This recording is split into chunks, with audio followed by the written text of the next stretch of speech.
Right, so what we're going to cover in this module is the importance of sleep. So I want you to grab yourself a pen and paper, close out Facebook, remove distractions, and give me undivided attention, because this will guarantee you over time, provided you do what you're meant to be doing, provide you with better sleep, which will have a whole host of benefits, which we'll go on to. Now, I'm sure you understand the importance of sleep.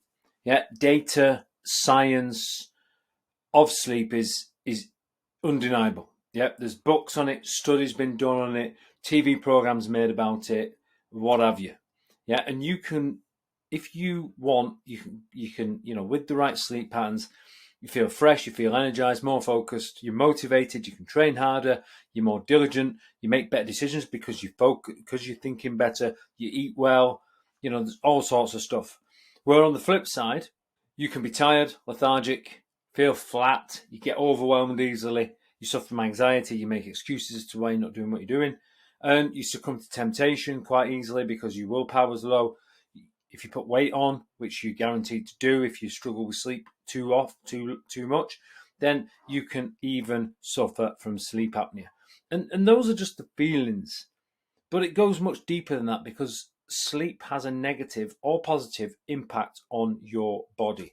And a lack of sleep can lead to chronic health issues such as diabetes, dementia, cancer, and even your own mortality. It has an impact on your mental health, depression and anxiety. You've got a lowered immune system, so you pick up bugs and colds and diseases easily. You've got blood sugar issues throughout the day, so you go on these massive rises and then you come on these massive crashes.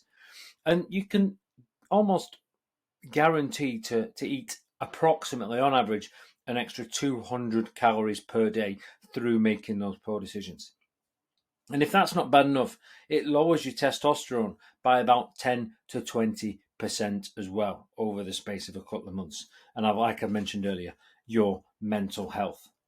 So you might be asking yourself the question, how do I bounce out of bed like Tigger on speed, crush the day, hit my targets, and operate at peak performance? Well, that's what we're going to go into in this session. A big question that people ask is quality versus quantity. Do I really need 7 to 9 hours? I survive okay on 6. Well, the truth of it is, and the data shows, that quantity is important, okay? So you do want to be having 7 to 9 hours. And there's a direct correlation between quantity and quality. So if you are getting the quantity, you'll find that your quality improves. And this is a screenshot from an app I use on a smart ring, which measures my sleep, and it's pretty accurate. And I can see that the time in bed over time, my trends are showing that the longer I spend asleep, the more quality my sleep is, okay? So I would say, yes, you do need 7 to 9 hours. And if you survive okay on 6, just imagine what it would be like if you were getting 7.5, 8 hours, yeah?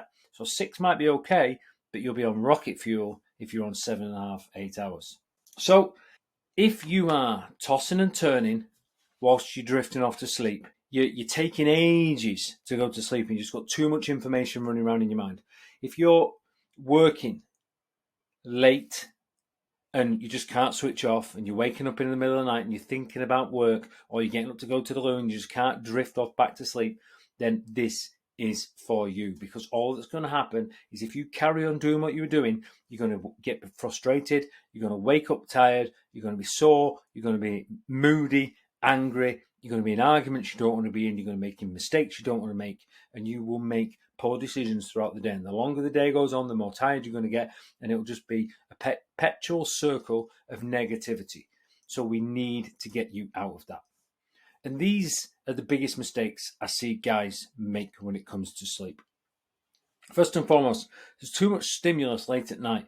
And I'm talking alcohol, TVs, phones, emails.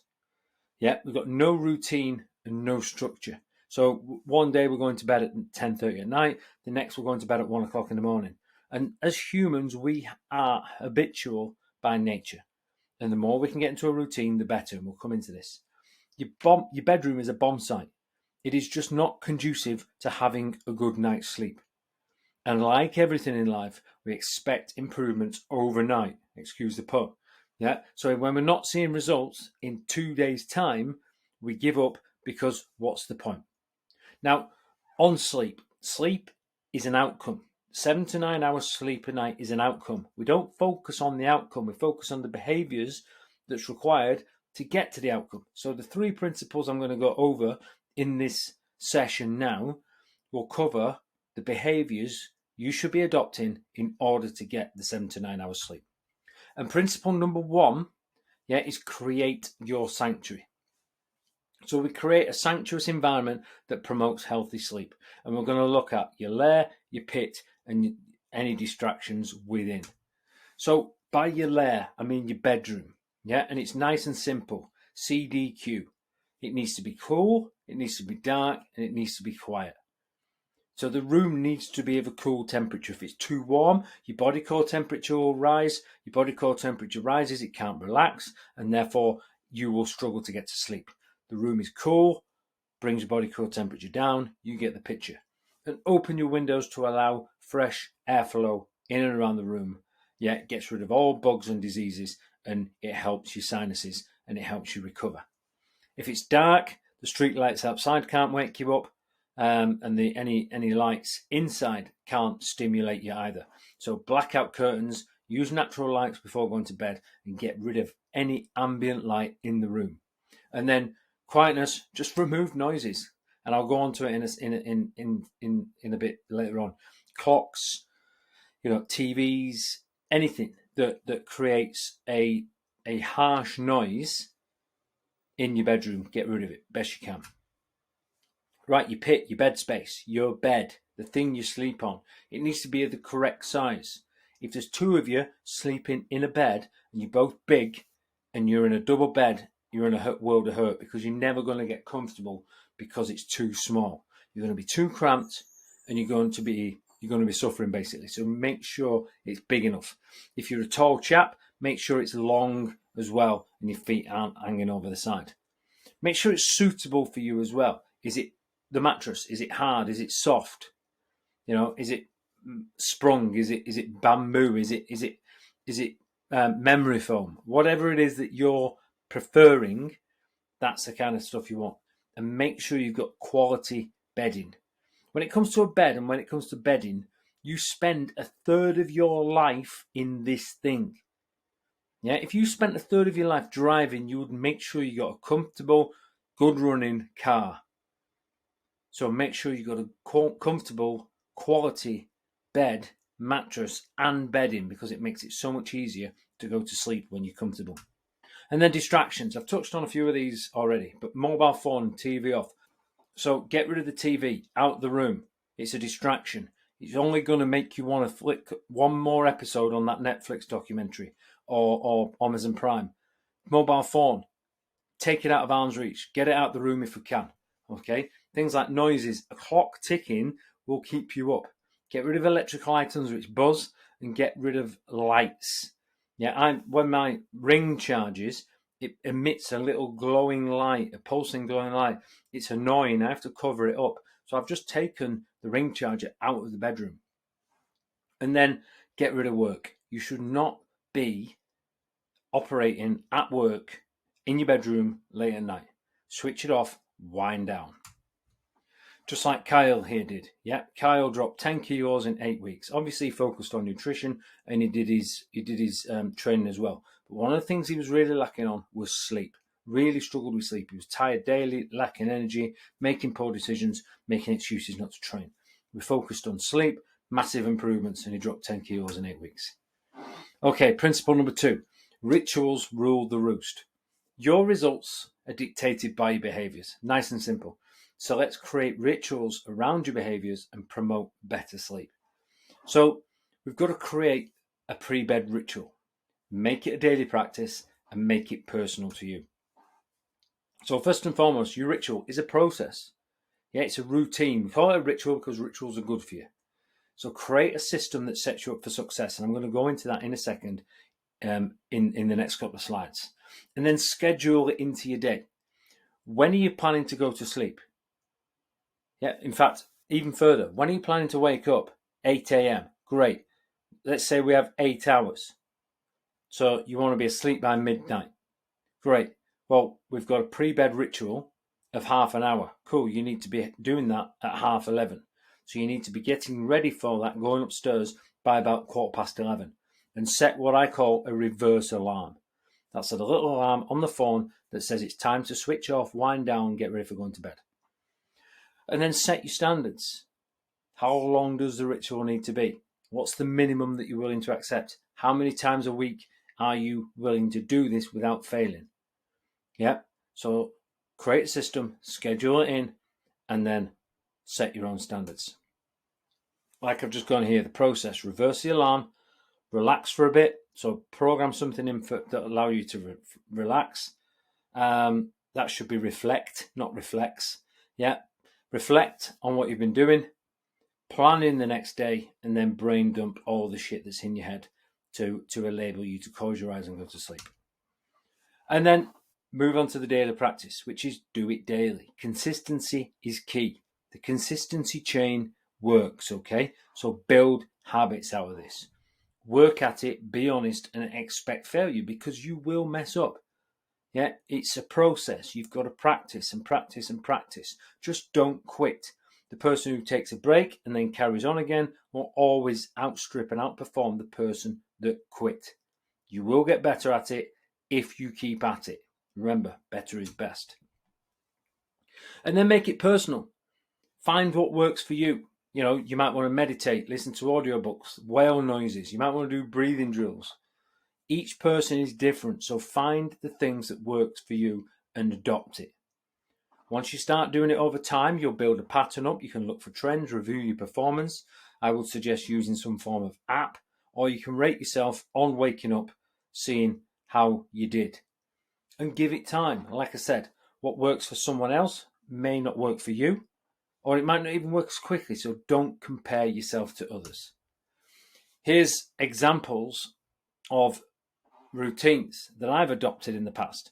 So you switch your phone off. Yeah, say 40 minutes before you want to go to sleep, you switch your phone, tablet, TV off, whatever it is. You have a wash, you brush your teeth, you do 10 minutes of stretching, 10 minutes of journal and planning, and then 10 minutes of reading the pages of a book. Non-fiction book, non-factual. Yeah, fiction calms the mind down. Factual just fills the head with information, and we'll go into that in a second. And then if you've not got time because you're busy, you're out, you're late getting home from something, you got a night out, you got an engagement, you got some form of evening activity, not to worry.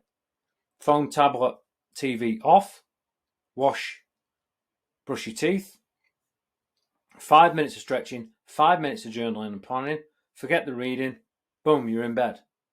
Yeah, so we've half the time. So you've got a plan A when everything's looking good, and a plan B when you need to you need to shorten things up. And remember, schedule it in. What gets scheduled gets done. I mentioned apps. Sleep Cycle is the one I use. Yeah, Sleep Cycle. You can download this from the internet, from the App Store, Google Play Store, whatever it is. And as you can see on the right hand side, that's my performance over the week. And as you can see, mainly the trends are going in the right direction. Friday night was a bit off. And as you can see, my time of sleep on average is something I need to work on. And it gives you data throughout the night and where you were struggling. What also helps is what I call the daily pride. And this is my journaling questions. What 3 wins did I have today? How did they benefit me? What challenges did I overcome? What am I grateful for today? How am I feeling right now? How's this impacting my decisions? And what do I need to do tomorrow to move towards my goals? I'm not going to go through them again because I can give you this set of questions if you wish in order to journal yourself. Now, what we've also got is the Sleep Sanctuary worksheet for you to be able to go through a series of questions regarding your sleep sanctuary and what work do I need to happen in order to get it to where I want to be. You can download that if you're in the portal. If you're not in the portal, then go and find this as a link in the Facebook group and you will be able to download it from there. Do the work. Which brings me on to principle number 3 then, which is stifle the stimulation. Okay, you cannot hope to drift off to sleep when your mind's racing and you're as high as a kite. So what we do is we demand a digital detox. We minimize information overload and we quench the adrenaline absorption. Turn off digital devices 30 to 60 minutes before going to sleep. Ideally, remove them from the bedroom. Go back to an old school alarm clock. Remove temptation. Get rid of the stuff in the bedroom if it doesn't need to be there. If your phone is to hand, you are picking it up at some point. And if you are a Wi-Fi junkie, if you can't get off your phone or whatever, set times on your Wi-Fi. Great if you've got kids. Yeah, it's on at 7 in the morning or whatever time. It goes off at 10 o'clock at night. Yeah, you can use something like that to promote a digital detox, not just for yourself, but for your family. And then when we're in information overload mode, we are always going to struggle to sleep because we've got things running around in our heads. So before bed, an hour before bed, nothing's going to get done, but in work, an hour before bed, stay clear of work and emails. It'll only raise your alertness. Read and watch fiction. Fiction's easy to get absorbed into. It's easy to get lost into. It takes no brain power whatsoever. Read a fiction book. Watch a nice, slow fiction movie. Stay away from emotional encounters, though. Things that raise your emotional height and levels, stay away from. Horror movies, arguments with other people, programs that touch a nerve. If you've got a particular disposition about paedophiles or something like that, don't watch a program on paedophiles because it'll just get you annoyed and angry.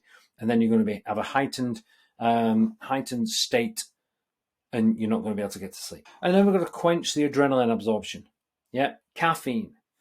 Caffeine is a nightmare when it's in your system for sleeping. So if you are a caffeine drinker, not after lunch. Try, stop at lunchtime, knock it on the head, no more into the afternoon.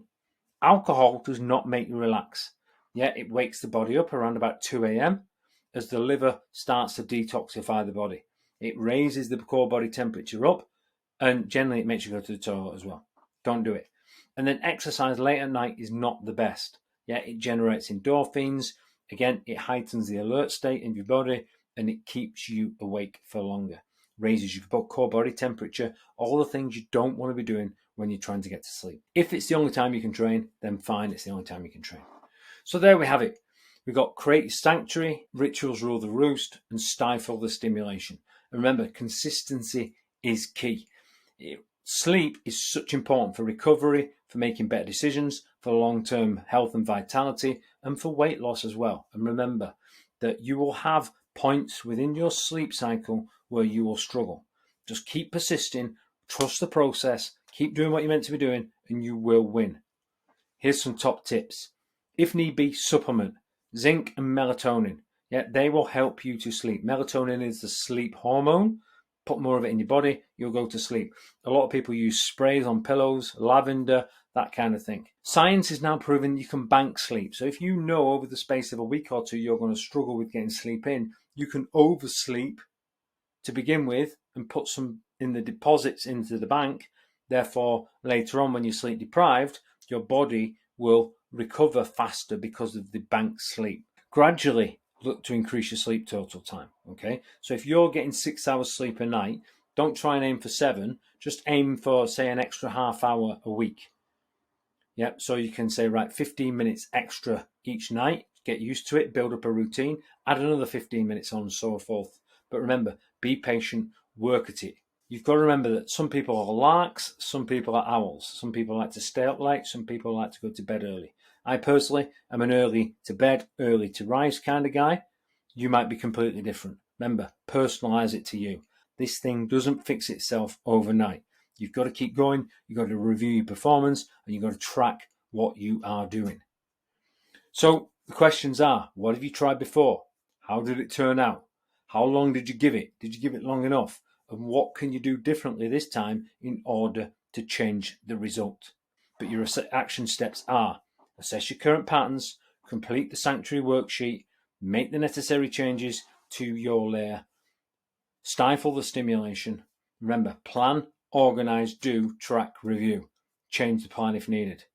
And if need be, book yourself in for a strategy session and we will help out where we can, okay?